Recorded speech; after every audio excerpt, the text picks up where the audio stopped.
السلام علیکم میرے پاکستانیوں. مریم نواز بہت مصروف ہے. شبانہ روز پنجاب کی خدمت کر رہی ہے. نورین روتی ہے، مریم مسکراتی ہے. کبھی نرگس روتی ہے، مریم مسکراتی ہے. شبانہ روتی ہے، مریم مسکراتی ہے. صفدر روتا ہے، مریم اس کا دل بھی لبھاتی ہے. مریم نواز کے حوالے سے بات کروں گا. مریم نواز کی کچھ بونگیاں بھی آپ کو سناؤں گا. گرگٹ کی طرح رنگ بدلتی ہے. مریم کی بونگیاں ہیں اور شرمندگی ہی شرمندگی ہے. ایک تعلیمی ادارے میں مریم بچوں سے مخاطب ہے اور کیسی بونگیاں مار رہی ہے. یہ پنجاب کی چیف منسٹر ہے. اس کو تو چاہیے بچوں کو کوئی موٹیویشنل تقریر کرے اور کم از کم کچھ تیاری کر کے چلی جائے، کچھ فیکٹس اینڈ فگرز بچوں کو بتائے، پنجاب کے میں اپنے کارناموں کے حوالے سے کچھ بتائے. لیکن نہیں. مریم کیا کہہ رہی ہے، ذرا اس کی بونگیاں سنیں. میں آج یہاں آپ کے ساتھ کھڑے ہو کے ترانہ پڑھ رہی تھی تو میں صرف آپ کو یہ چیز کہنا چاہتی ہوں کہ اس وطن کی، اس مٹی کی، اپنے ملک کی محبت کو محسوس کر کے دیکھو. یقین مانو جب آپ پاکستان کو، اس کی محبت کو، اپنے اوپر جو رسپانسبلٹی ہے، جو قرض ہے ہمارے اوپر اپنی مٹی کا، اپنے ملک کا، جب وہ کیفیت کو آپ اپنے اوپر طاری کرتے ہو، یقین مانو رونگٹے کھڑے ہوتے ہیں. سنیں. اور میں چاہتی ہوں کہ آپ لوگ اس رسپانسبلٹیز کو جو آپ کے شولڈرز پہ ہے، آپ کے کندھوں پہ ہے، پاکستان کا مستقبل ہونے کے ناطے، پاکستان کا فیوچر ہونے، discipline, no no not like this, آرام سے ناٹ لائک دس بچوں. یہ تقریر کر آرام سے میں رہی آپ کو ابھی ہے. یہ مکمل میں آپ کو نہیں سناؤں گا، تھوڑی سی سناؤں گا. یہ جب بکواس کر رہی ہے، وہ بچے بھی آگے کچھ بیٹھے ہوئے ہیں، کچھ بچے سنجیدہ بچے بھی ہوتے ہیں، وہ اس کی بکواسات سننا نہیں چاہتے. وہ آپس میں گپوں میں لگ گئے ہیں. اب آگے کیا کہے گی، کیونکہ اس کی بونگیاں ایسی ہیں بچے بھی سننے کے لیے تیار نہیں ہیں، کیونکہ اس کی انٹلیکچولیٹی کا جو لیول ہے. آپ ذرا آگے سن لیں، دیکھ لیں. پہ پاکستان کا مستقبل ہونے کے ناطے، پاکستان کا فیوچر ہونے، discipline, no no not like this, آرام سے ناٹ لائک دس بچوں. آرام سے میں آپ کو ابھی ملتی ہوں. میں اپنی تقریر ختم کر لوں، میں آپ کو ملتی ہوں. آپ کو شکر ادا کرنا چاہیے اللہ تعالیٰ کا. ایک میں بات آپ سے کرنا چاہتی ہوں اور میری بات کو دھیان سے سننا. وہ ایک ماں کی اپنے بچوں سے بات ہے. اٹک کے اس پار کیا ہے؟ خیبر پختونخوا ہے. اٹک کے اس پار خیبر پختونخوا کے بچوں کے ہاتھ میں ہتھیار ہے. خیبر پختونخوا کے بچوں کے زبان پہ گالی ہے. اب آپ اندازہ کریں، یہ خیبر پختونخوا والے سن لیں. وہ کہہ رہی ہے پاکستان میں خیبر پختونخوا کے بچوں میں ہتھیار ہیں اور گالیاں ہیں. دوسری طرف انٹرنیشنلی پاکستان میں سب سے اچھا معیار تعلیم، گو کہ اچھا نہیں ہے، لیکن پاکستان میں سب سے اچھا تعلیم کا معیار پوری دنیا جانتی ہے KPK کا ہے. پنجابی بھی جانتے ہیں، سندھی بھی جانتے ہیں کہ سب سے اچھا معیار تعلیم KPK کا ہے. سب سے زیادہ ماسٹر ڈگریز ہولڈرز آبادی کی پرسنٹیج کے حساب سے KPK دیتا ہے. سب سے زیادہ PhD اسکالرز بھی KPK دے رہا ہے پاکستان میں. اور سب سے زیادہ انرولمنٹ جو بچوں کی اسکول میں ہے وہ بھی KPK کی ہے. KPK میں 1.5 کروڑ بچے اسکولوں سے باہر نہیں ہیں.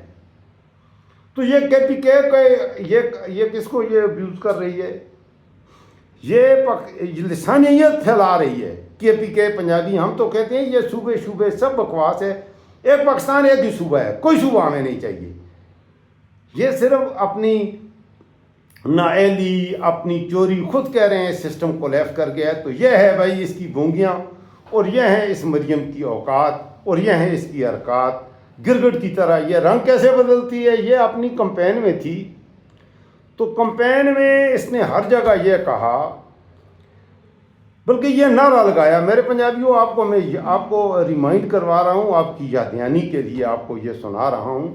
ہر جلسے میں مریم نے یہ نعرہ لگایا کہ زرداری اور عمران بھائی بھائی ہیں، اور ریپیٹڈلی یہ نعرہ لگایا. ایک تقریر میں 10 بار یہ نعرہ لگایا. اب یہ میرے سامنے پاکستان کے 2 بڑے اخبار، یہ ڈیلی جنگ پاکستان کا سب سے زیادہ چھپنے والا اخبار ہے، اور ڈان ہے. ان دونوں کے فرنٹ پیجز پہ آج کی آپ اندازہ لگائیں. اچھا، اس پہ میں بعد میں ان میں فرنٹ پیج میں بڑی سرخی دی ہے وہ کیا ہے.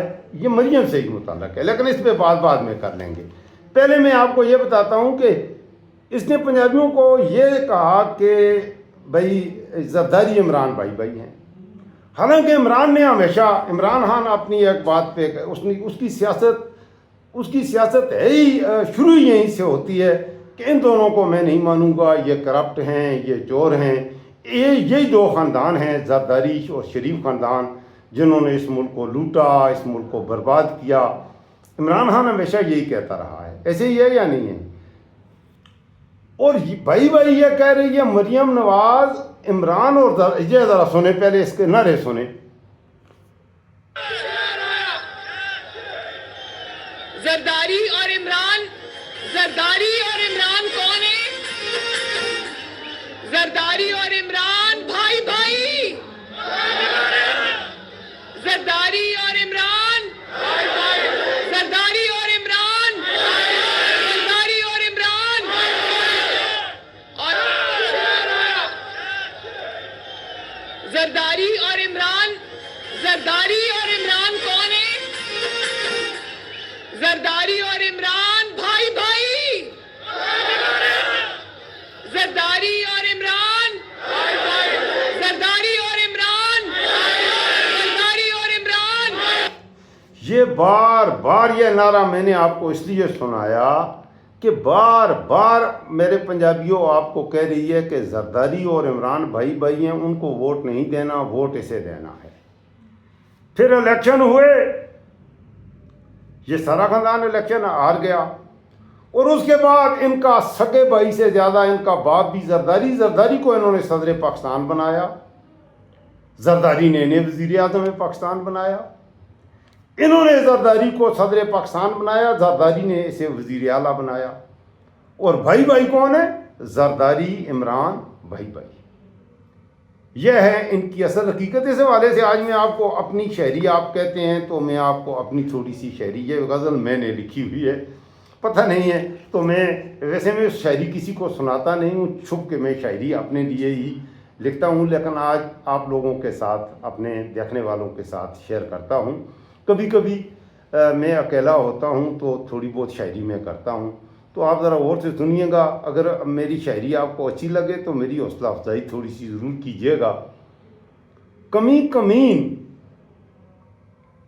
جب حکمران ہوتے ہیں، کمین جہاں حکمران ہوتے ہیں، وہاں گلشن پھر ویران ہوتے ہیں۔ سچ کا آئینہ جب دکھائیں انہیں، میرے پیارے بھی بدگمان ہوتے ہیں۔ ذلت مقدر ہوتی ہے ان کا، جو جان کر بھی انجان ہوتے ہیں۔ راز کو دل ہی میں دفن رکھو، راز کو دل ہی میں دفن رکھو، کہو گے تو دیواروں کے بھی کان ہوتے ہیں۔ اور لال بتی ہو تو سگنل سے گزر جاؤ، جہاں لال بتی ہو تو سگنل سے گزر جاؤ، رکنے والوں کے یہاں چالان ہوتے ہیں۔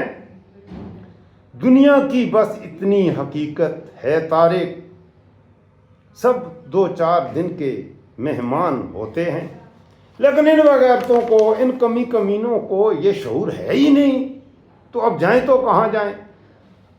اب ذرا عمران خان کے حوالے سے بات کروں گا، اور پھر میں جماعت اسلامی کے حوالے سے بھی آج باتیں کرنی ہے تھوڑی سی۔ آپ نے رکنا ہے پاکستان میں احتجاج، خبریں اتنی زیادہ ہیں، پاکستان احتجاجستان بن گیا ہے۔ بلوچستان سراپائے احتجاج، پٹھان سراپائے احتجاج، اور کشمیری مکمل سراپائے احتجاج، پنجابی سراپائے احتجاج، ٹرانسپورٹر سراپائے احتجاج، سندھی کراچی والے سراپائے احتجاج، حیدرآباد والے سراپائے احتجاج، نرسیں احتجاج کر رہی ہیں، ڈاکٹر احتجاج کر رہا ہے، ٹیچر احتجاج کر رہے ہیں، استاد احتجاج کر رہے ہیں، یونیورسٹی کے پروفیسر احتجاج کر رہے ہیں۔ اور ایسے میں جماعت اسلامی کا احتجاج، پی ٹی آئی کا احتجاج، وہ بھی اب پی ٹی آئی کا شروع ہو چکا ہے۔ تو اس ملک میں ہو کیا رہا ہے؟ اس ملک میں ہو کیا رہا ہے میرے پاکستانیوں؟ اچھا، اب ذرا آگے بڑھتے ہیں۔ یہ میں آپ کو سہیل وڑائچ نے 3 کالم لکھے تھے، بڑے زبردست کالم لکھے، یہ مجھے بہت اچھا لگتا ہے۔ کرامت مغل یہ یوٹیوبر ہے، ماشاءاللہ بڑا سنجیدہ انسان ہے۔ اس وقت پاکستان میں نے کہا یہ بڑے قومی اخبار ہیں، ان کی جو خبریں ہیں ان کو پڑھ کے آدمی کہتا ہے ان کو بھاڑ میں جائیں، ان کو پھینک دے آدمی، ان کو پڑھے کیا؟ یہ پیسے لے کے بڑے بڑے ان کے اشتہارات لگاتے ہیں، اور یہ کاپی رائٹس کا مسئلہ آتا، ورنہ میں کھول کے آپ کو بتاتا۔ تو ایسے میں کچھ اچھے نوجوان ہیں جو پاکستان کا درد رکھتے ہیں، انہی میں سے یہ کرامت مغل ہے۔ اس نے سہیل وڑائچ نے گزشتہ سال 2-3 بونگیاں مانگو کہ ہے، وہ بھی بونگا ہے۔ جوانی کیسی گزری تھی، یادیں تو آتی ہوں گی، پہچان گئے نا سہیل وڑائچ؟ ایک دن جیو کے ساتھ عجیب عجیب کامیڈینز ہیں، عجیب عجیب بےغیرت ہیں۔ اور میرے پاکستانیوں، یہ لوگ ہیں جنہوں نے میرے نوجوان کو منٹلی اس کو تباہ کر دیا ہے، اس کی سوچ کو، اس کی فکر کو ان چیزوں کے پیچھے لگا دیا ہے۔ سہیل وڑائچ نے عمران خان کے حوالے سے کہا ہے، عمران خان پٹھان ہے، پٹھان کا بچہ ہے، پٹھانوں کی ہسٹری تو دیکھو، پٹھان کبھی بھی مر جائے گا، مقابلہ کرے گا، یار ایسے تو نہیں ہوتا۔ تو اس حوالے سے عمران خان سے یہ معافیاں منگوانا چاہتے ہیں۔ اچھا، یہ میں کچھ کہنے سے زیادہ مناسب سمجھتا ہوں آپ کو، یہ آپ ذرا یہ دیکھ لیں کرامت مغل کیا کہہ رہے ہیں۔ کالم میں 3 کالم لگاتار لکھے تھے سہیل وڑائچ نے۔ ایک فیلڈ مارشل عاصم منیر صاحب کا انٹرویو جس میں عمران خان کو معافی مانگنے کا کہا گیا۔ دوسرا اگلا کالم تھا جو قیدی نمبر 804 کے بنام قیدی نمبر 804 شاید اس کا عنوان تھا، اور اس میں عمران خان کو ذوالفقار علی بھٹو کے انجام سے ڈراتے ہوئے کہا گیا تھا کہ آپ معافی مانگ لیں، کیونکہ ادھر سے کہا گیا تھا کہ معافی مانگیں گے تو پھر معافی تلافی ہو سکتی ہے، تو اس میں پھر انجام سے ڈرایا گیا۔ اور تیسرا کالم تھا اکثریت اور عسکریت کے نام سے، جس میں سیاستدانوں کو نالائق، نکما اور بدھو ثابت کیا گیا، جبکہ فوجی جرنیلوں کو ذہین و فتین اور پالیسیاں بنانے والے اور ملک کو بحرانوں سے نکالنے والا ثابت کرنے کی کوشش کی گئی تھی۔ اور اب جناب اس وقت مطالبہ کیا تھا کہ معافی مانگیں، پھر کہا گیا چلیں معذرت کر دیں، پھر کہا گیا ندامت کا اظہار کر دیں، پھر کہا گیا چلیں افسوس کر دیں کہ یہ نہیں ہونا چاہیے تھا، اتنا بول دیں۔ عمران خان اس کے لیے بھی تیار نہیں ہو، کہتا ہے پہلے تحقیقات کروائیں۔ یہ ہے بات، ندامت کر لیں، معافی مانگ لیں، فلاں کر لیں، وہ پٹھان ہے، تم لنتیوں سے وہ معافی مانگے گا بغیر تو تمہیں شرم نہیں آتی۔ اور یہ خادم رضوی مجھے بہت آج کل یاد آتے ہیں۔ اچھا، جب خادم رضوی زندہ تھا اس کی تقریریں سن کے مجھے آپ یقین کریں غصہ آتا تھا، اس بات پہ بڑا غصہ آتا تھا جب وہ کہتا تھا کہ خنزیر دیو پترو، سور دیو پترو، کھوتے دیو پترو، مجھے بڑا غصہ آتا تھا کہ ایسا نہیں کہنا چاہیے، یہ ایک دینی اسکالر ہے اسے۔ اب میں کہتا ہوں خادم رضوی تیری عظمت کو سلام، تو کچھ کم کہتا تھا۔ خادم رضوی انہاں نوں کہندا سی اے خنزیر دے پتر نے، اے سور دیاں اولاداں نے، اے کھوتے دے پتر نے، خادم رضوی کم کہتا تھا۔ یہ اس سے اگلے درجے کی کوئی چیزیں جو مجھے بھی پتہ نہیں ہے۔ آگے بڑھتے ہیں۔ میں نے کہا پاکستان بنا ہے احتجاجستان، اور اس احتجاجستان میں مجھے بہت ہی اچھا بھی لگا۔ گزشتہ روز میں نے یہ حافظ نعیم الرحمان صاحب، جماعت اسلامی نے بھی احتجاج کیا ہے اور میڈیا نے بالکل کوریج نہیں دی، میں کوریج دے رہا ہوں اور آپ کو وہ تقریر بھی سنا رہا ہوں جو حافظ نعیم الرحمان نے کی ہے، اور آپ یقین کریں بہت مزہ آیا ہے مجھے ان کی تقریر سن کے بھی۔ بہت پیاری تقریر کی ہے حافظ نعیم الرحمان نے، اور پاکستان کے عوام کی آواز بنا ہے حافظ نعیم الرحمان۔ یہ حافظ نعیم الرحمان کی تقریر میں تھوڑی سی آپ کو سناتا ہوں، آپ نے پوری توجہ سے سننی ہے۔ یہ سنیے پہلے، پھر میں آگے بات کروں گا، پہلے آپ یہ تقریر سنیے گا۔ اور اس تاریخی دھرنے کے شریک میرے بھائیوں دوستو، سب سے پہلے میں آپ لٹیروں پہ مشتمل جماعت اسلامی کے بارے میں بات کر رہی ہے۔ آؤ دیکھو، سوری، وہ مجھ سے غلط جماعت پلے ہو گیا، غلط پلے ہو گیا۔ میں دوبارہ کرتا ہوں، میں وہ غلط وہ کسی اور مقرر کی میں نے تقریر پلے کر دی. اب یہ سنیں. ان کا ورکر سے اور عام لوگوں سے کوئی تعلق نہیں ہوتا، لہذا آپ کسی پارٹی کے خلاف نہیں بلکہ حکومت کے خلاف اس پوری تحریک میں پورا ایک اتفاق رائے پیدا کریں اور سب کو علم ہے. علم تو کماتا نہیں ہے، کماتا بھی ہے تو اپنے خرچے تھوڑے سے پورے کر لیتا ہے، لیکن اس طالب علم پر جس کی آمدنی نہیں ہے تو اس کے ہر لیٹر پر آپ 125 روپے کا 130 روپے کا ٹیکس وصول کر رہے ہیں، جس میں 80 روپے سے زائد بھی ہے. ایک ان ڈرائیو اور بائک کیا چلانے والا نوجوان جو 4-5 لیٹر روز پیٹرول ڈلوانے پر مجبور ہے، اس سے آپ روزانہ کی بنیاد پر تقریباً 750-800 روپے کا ٹیکس وصول کرتے ہیں، پیٹرول کی قیمت کے علاوہ بھتہ وصول کرتے ہیں. مہینے کے اختتام پر جا کر تقریباً 20,000 روپے بن جاتا ہے. میں پوچھنا چاہتا ہوں نون لیگ کے کتنے جاگیرداروں نے اس سال 20,000 روپے کا جاگیروں پر ٹیکس دیا ذرا ہے؟ غور سے سنیں. آپ کو شاید ایک بھی نہیں ملے گا. یہ جاگیردار اپنی جاگیروں کا انکم ٹیکس ادا نہیں کرتے اور طالب علم سے بھتہ وصول. جاگیرداری نظام نہیں چلے گا. اچھا یہ آگے بھی آپ نے سننی ہے تھوڑی سی بہت خاص چیزیں کہی ہیں حافظ نعیم الرحمان نے. تھوڑا سا آپ نے اور سننا ہے. اگر کچھ ایسے لوگ ہوتے ہیں جن کے پاس ڈگری ہوتی ہے تو وہ بھی اپنی ڈگری کو اپنی کرپشن کے لیے اپنی کک بیکس کے لیے استعمال کرتے ہیں، عوام کے لیے وہ اپنی تعلیم کو استعمال نہیں کرتے. اس لیے ڈگریاں حاصل کرنے سے تعلیم یافتہ نہیں ہوتے. تہذیب ہونی چاہیے، لوگوں کا دکھ ہونا چاہیے، ان کے لیے کچھ ہمدردی ہونی چاہیے، تب جا کر مسئلہ حل ہوتا ہے. آپ یہ دیکھیں کہ اس وقت ہمارے اس دھرنے میں ہمارے ڈاکٹرز بھی موجود ہیں. شعیب نیازی صاحب موجود ہیں اور یہ ینگ ڈاکٹرز ہیں. ان کے ساتھ کیا مسئلہ ہے؟ ان کو ادائیگیاں نہیں کی جاتی ہیں، ان کے ساتھ ظالمانہ سلوک کیا جاتا ہے. ڈاکٹر مسیحا ہوتے ہیں لیکن ان کو 5 سال یہ پڑھتے ہیں، 1 سال کی ہاؤس جاب کرتے ہیں اور پھر اگر کہیں ان کو پرائیویٹ سیکٹر میں جاب ملتی ہے تو ہمارے بیٹے بیٹیوں کو دھکے کھانے پڑتے ہیں. گورنمنٹ سیکٹر میں ان کو کوئی پروٹیکشن حاصل نہیں ہوتی ہے، کوئی پرابلم ہو ان کے سر پہ ڈال دی جاتی ہے اور پھر کہتے ہیں جب بھی کوئی مسئلہ ہو ڈاکٹروں کو الزام دیا جاتا ہے. ڈاکٹرز احتجاج کر رہے ہیں، لیڈی ہیلتھ ورکر احتجاج کر رہی ہیں، پینشن حاصل کرنے کے لیے سرکاری ملازمین احتجاج کر رہے ہیں اور اسی طرح سے اپنے گریڈ کو آگے بڑھانے کے لیے سارے ملازمین احتجاج کر رہے ہیں. کسان پریشان ہیں، زراعت کا بیڑا غرق ہو گیا ہے، تعلیم کے ادارے یہ بیچ رہے ہیں، ٹیچرز کو نکال رہے ہیں، نئے ٹیچر بھرتی نہیں کر رہے اور اسکول بیچ رہے ہیں، ہیلتھ سینٹر بیچ رہے ہیں، کالجوں اور یونیورسٹیوں کو پیسے نہیں دے رہے. اسے گورننس کہتے ہیں. شہباز شریف صاحب، مریم نواز صاحبہ اور آپ کو ہمارے سروں پر بٹھانے والے لوگوں سن لو، اسے گورننس نہیں کہتے ہیں. یہ دھوکے بازی کو ختم کیا جائے. یہ میڈیا کو خرید کر ہمارے ہی ٹیکسوں کے پیسوں سے جو اشتہارات تم چلاتے ہو میڈیا پر، اس کے عوض یہ تاثر بنانے کی کوشش کرتے ہو کہ پنجاب میں تو دودھ شہد کی نہریں بہتی ہیں. ہم سب جانتے ہیں یہ سب لوگ ایسے ہی نہیں یہاں پر آ کر بیٹھ گئے ہیں کہ یہاں احتجاج کرنے کے لیے چلے آئے ہیں. یہ جانتے ہیں غریب کا دکھ کیا ہے، مڈل کلاس متوسط طبقے کا دکھ کیا ہے،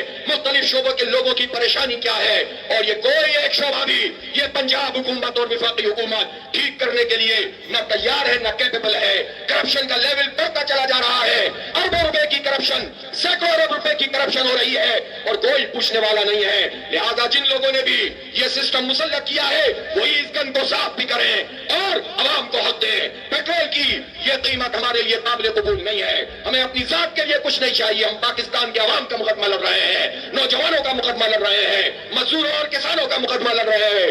اس لیے اب یہ دھرنا انشاءاللہ جاری رہے گا. ہم مشاورت کریں گے اور اس کا پورا ایک میکینزم بنا رہے ہیں. آپ سے میں پوچھنا چاہتا ہوں کہ آپ طویل دھرنے کے لیے تیار ہیں کہ نہیں تیار ہیں؟ آپ بیٹھنے کے لیے تیار ہیں کہ نہیں تیار ہیں؟